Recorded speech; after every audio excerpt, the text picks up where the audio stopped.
Okay, with that, it's now 2 p.m. I can see we've already got a few people booked. So, hopefully, all of you signed up to the talk How to Avoid Scams and Social Engineering.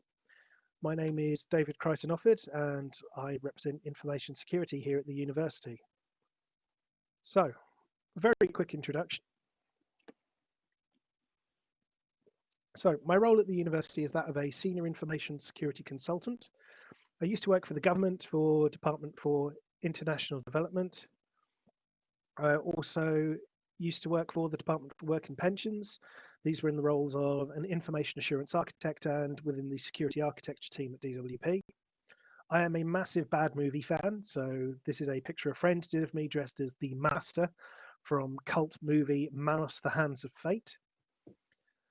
And if you need to get in touch with me, you can just send an email to david.crichtonofford@ed.ac.uk. Or if you need to contact the information security team with anything you want to ask us about, you can do so at informationsecurity@ed.ac.uk.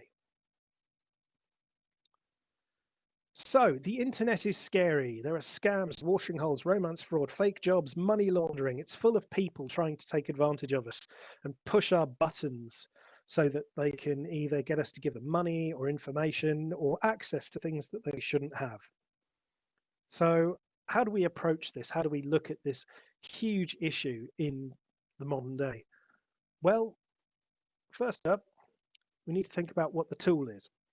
So, a lot of the tools of scams and fraud in particular use what is called social engineering to encourage you into interacting with things that you shouldn't or taking an action that's not in your best interest. Now, the formal definition of social engineering is that social engineering is the act of manipulating a person to take an action that may or may not be in the target's best interest. This could include obtaining information, gaining access, or getting the target to take a certain action. Now, that quote is taken from Christopher Hadnagy's book, Social Engineering, The Art of Human Hacking, which, if you enjoy the topic and you're really into sort of more the human and psychological end of information security, is an absolutely cracking read. Now, on that basis, if fraud and or phishing are malicious acts, social engineering is the tool that can help perform them. So social engineering in and of itself is neutral. It can be good or bad. So, for instance, where you see a whole load of different adverts and different graphics when you go to the doctors or the like, encouraging people to stop smoking, that uses very distinct language to try and get an emotional response. It uses bright colors in order to draw the eye. This is social engineering to a positive end. Social engineering to a negative end is what we're going to concentrate on today.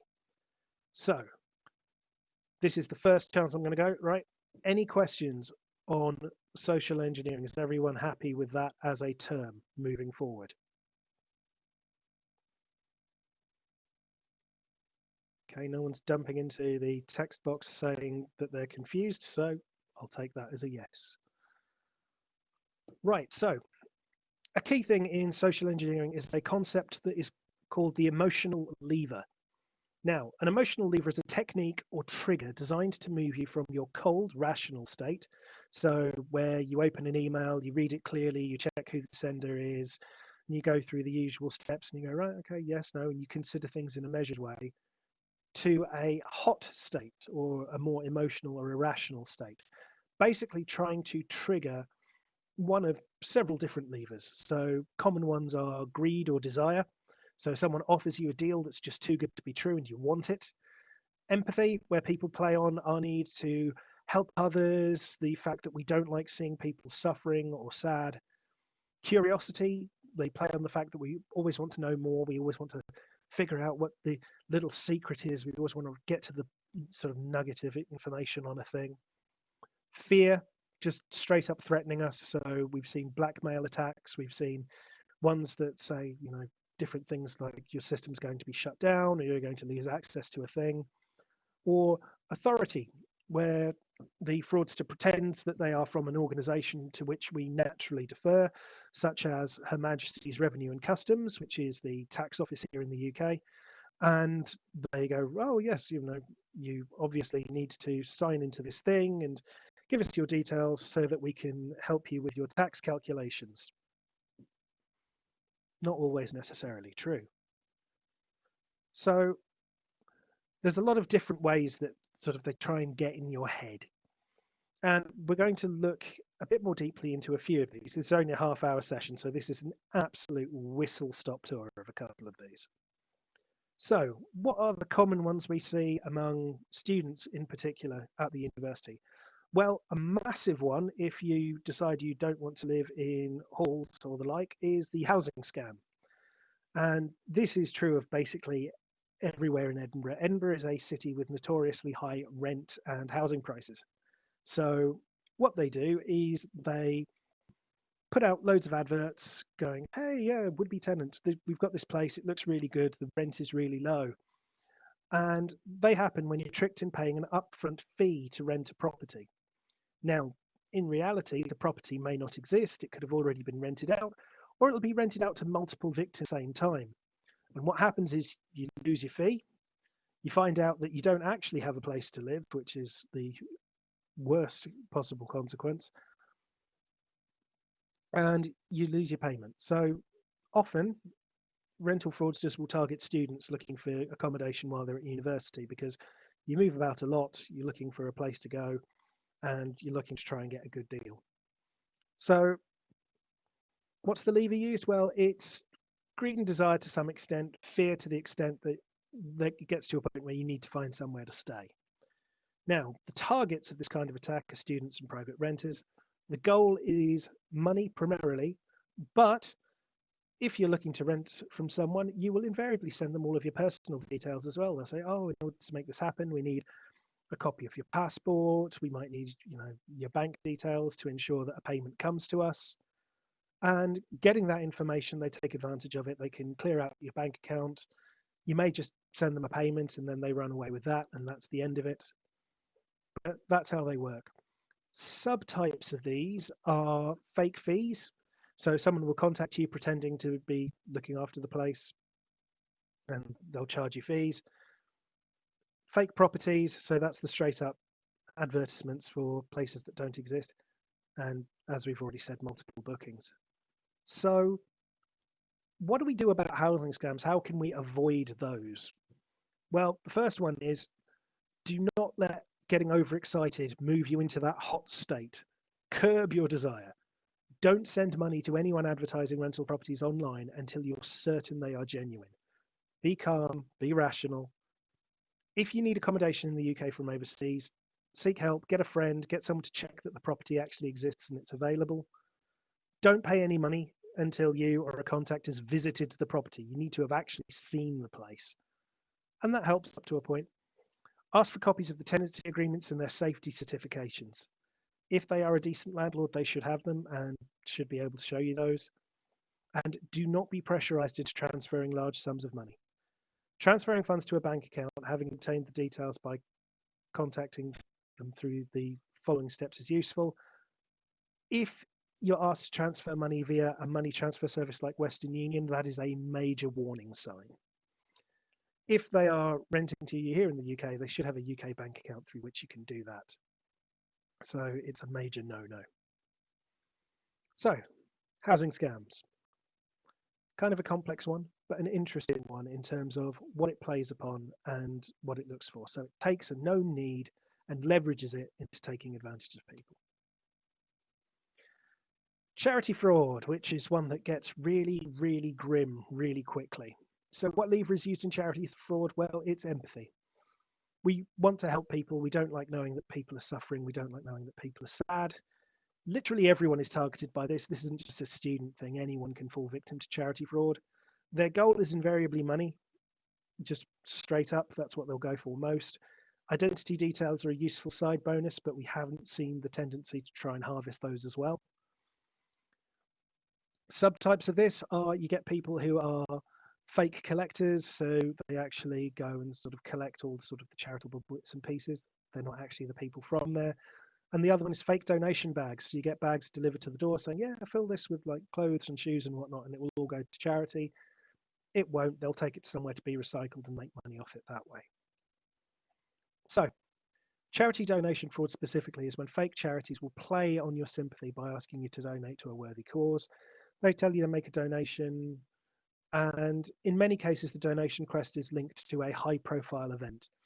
The most recent one that was particularly egregious was the Grenfell disaster, in which a housing block burned down. Lots of people died and were injured. And within 12 hours, fake websites were up and running, raising money for the victims of this terrible tragedy, most of which were fake. Now, either the charity that the fraudster will ask you to donate to doesn't exist, or worse yet, you'll find ones where they take the name of a proper existing charity and leverage that. So they will pickpocket your money that way. So how do we avoid charity fraud? Well, genuine charities will be registered with the Charity Commission here in the UK, and they have to print those registration details, their documentation, collection bags, envelopes. So you can check they exist, and you can contact the Charity Commission directly to confirm they're authentic. So you can use their helpline, or you can visit their website. Now, if people are collecting in person, as well as identity documentation, they are required to carry documentation from the charity confirming that the collection is taking place legitimately. So you can ask to see those and check the details yourself. And finally, if the collection's for a charity that you know is genuine, check it's authorized by the charity by contacting them directly using contact details from the phone book or a website that you know is genuine, or just give to the charity directly yourself. So, charity fraud. Right. So, with those in hand, we've got sort of two quite different ones. We have housing fraud and charity fraud. We'll do a bit of a lightning round with some key concepts and key terms that come up a lot in discussions about social engineering and fraud. So first up, what is romance fraud? Romance fraud is a really simple and nasty type of fraud. What happens is someone new and exciting gets chatting to you on social media or online. You make friends. It's not necessarily romantic, but more commonly it is. And they will eventually go, oh, I wish we could meet up. There's unfortunately things standing in the way of that.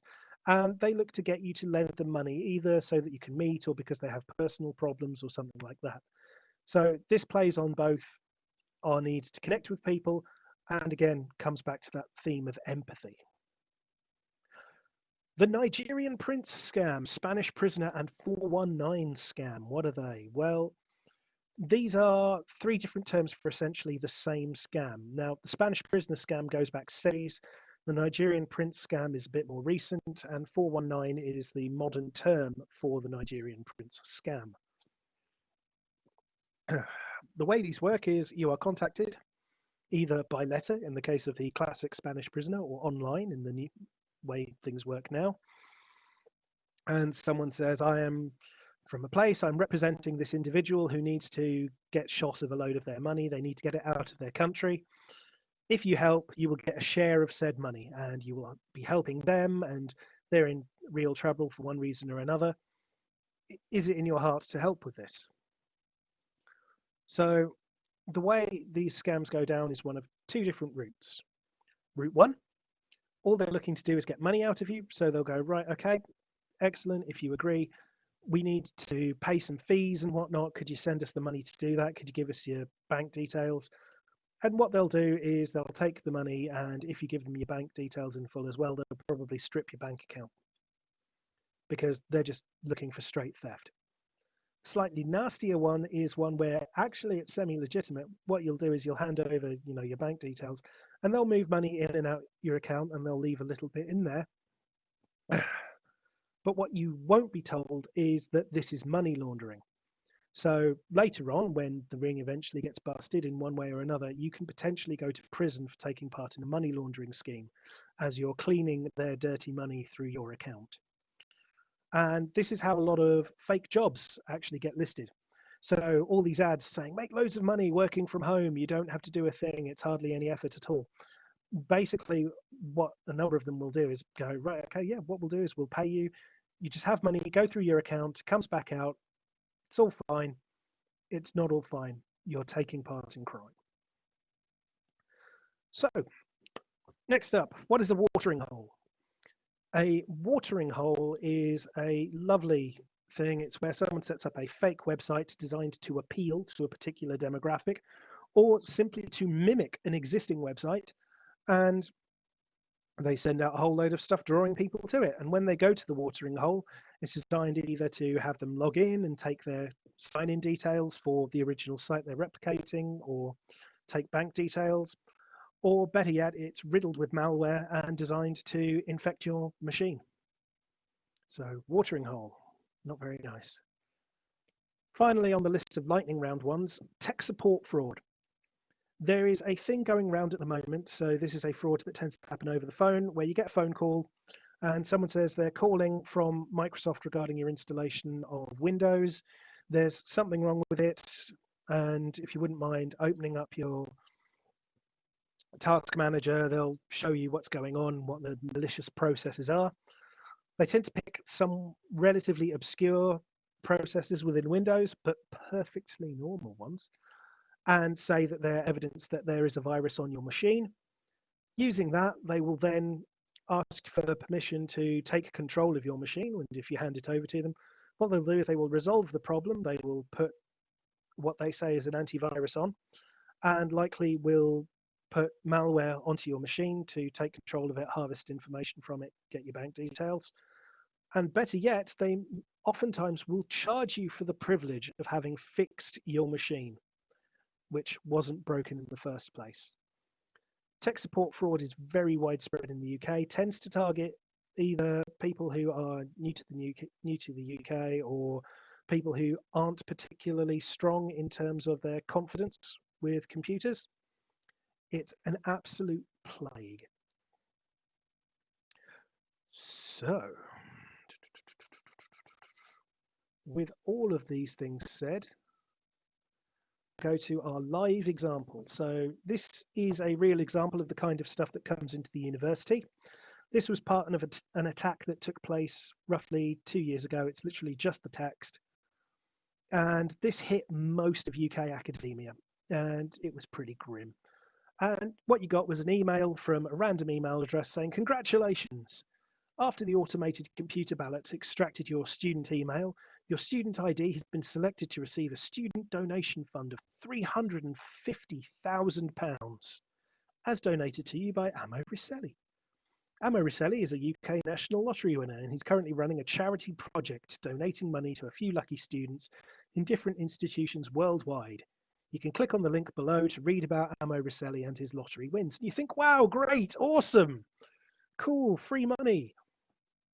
And the things about this is it's a really interesting attack, because what it did is it had this URL in it to the Mirror newspaper, and it was an actual newspaper article about an actual lottery winner. So you go, right, okay, well, obviously if that one piece of information is true, the rest of it must be. Well, not so much. And there were some real signs that there was something fishy about this one. So after the auto computer ballot was extracted from student emails, for instance, well, if we're handing over your email to another organization, really you should know about it. And definitely the case if it's to some random lottery winner and his charitable foundation, which is never named. Also, despite being a lottery winner, £350,000 per student is a vast amount. And again, that would make me naturally suspicious. But if I'm moved by my desire or need to, pay my student fees and whatnot into this heightened state, then it's very easy for me to get carried away. Now, there were a few other bits to that attack that made it rather insidious the way it went. Oh, yes, and if you could contact us from your personal email to, keep this off your work email, for instance, and tried to move you away from official support structures so it could get into stealing your bank details as easily as possible. They would then basically get the bank details of a student and, again, just bleed their account dry. So, really nasty one, but also shows that actually the techniques being used in these kinds of attacks and these kinds of scams are getting more considered and getting better. So how do we avoid them? Well, as we've said, A lot of these will play on your emotions. They will threaten you, they will offer you things. Take a step back, take 5 minutes, go, right, okay, is this credible? Does the name on the email actually match in any way at all the email address where it says this comes from? When I hover over the links, do they actually go to where they say they're going, or is it somewhere else? If I read the link carefully, where does it say it's going? Does it say ed.ac.uk or does it say ed.uc.uk to try and catch me out? What are they asking for? Are they hassling me for it? Because if they're asking for your banking details now, chances are something's up. So take a step back and think. And if you do find something suspicious, you can always report it to the information services. So actually, if you send it through to is.helpline@ed.ac.uk, we actually collect together all of those different reports and basically go, right, okay, is something suspicious going on here? So know that there is support and you can get help. If you get something and it's from an organization that like you get something and it looks like it's from your bank, call your bank. Go, hey, did you send me this email? And then at least you have that extra bit of security. So with 5 minutes to go, I've got, if you need to contact information security, easily enough done. It's just informationsecurity@ed.ac.uk. You can also see our web pages at www.ed.ac.uk/infosec. It is a massive dumping ground of guidance, helpful information on things like encryption, how to lock down your devices, how to come up with decent passwords and look after them. You can also follow us on Twitter at @UOEInfosec, and we'll occasionally post if there's a major event happening or we're doing training sessions or if something happens.